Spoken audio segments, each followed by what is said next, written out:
እኛን የሚያስተምረን ነገር ምንድነው ከተባለ ማንኛውም ችግር ከችግሩ በኋላ ምቾት እንዳለ ነው።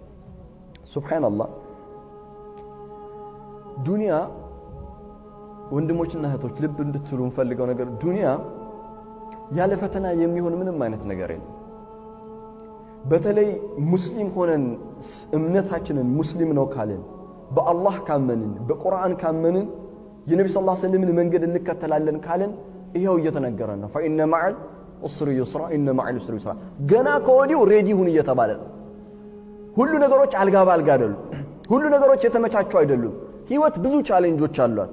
ብዙ يقول الله ربنا جل وعلا في سورة العنكبوت ألف لام ميم أحسب الناس أن يتركوا آمنا أن يقولوا آمنا وهم لا يفتنون ألف لام ميم أحسب الناس سوّج أحسبوا جمتون إلى الله ترترون أن يتركوا انديو زنبلو ميتوي مسلاتشوال أن يقولوا آمنا بأن دبتاتشو آمننا لبتشا سلالو يميتوي مسلاتشوال وهم لا يفتنون فتنا የሚባል ነገር አይመጣባቸውም وهم لا يفتنون ስራው ቃሉ ፈተና ነው ፈተና باللغة العربية እሳት ምንድነው ወርቅ በእሳት ውስጥ ገብቶ ከሚፈተነው የበለጠ የእናንተም እምነት ይፈተናል ማለት ከዛ በበለጠ ይፈተናል ወርቅነቱ በእሳት ተፈትኖ እንደሚረጋገጠው ሁሉ የእናንተም በእውነት በተውሂድ ማመናችሁ ከዛ በበለጠ ይፈተናል ፈተና ግድ ነው ولقد فتنا الذين من قبلكم ولا يعلمن الله ያውቅ ዘንዳ ይለይ ዘንዳ አማኞችንና ካዶችን ለመነጠል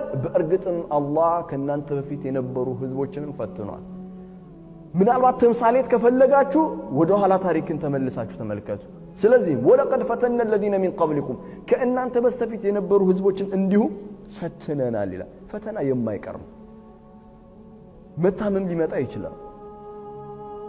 ድህነት ሊመጣ ይችላል። ልጅ ማጣት ሊመጣ ይችላል።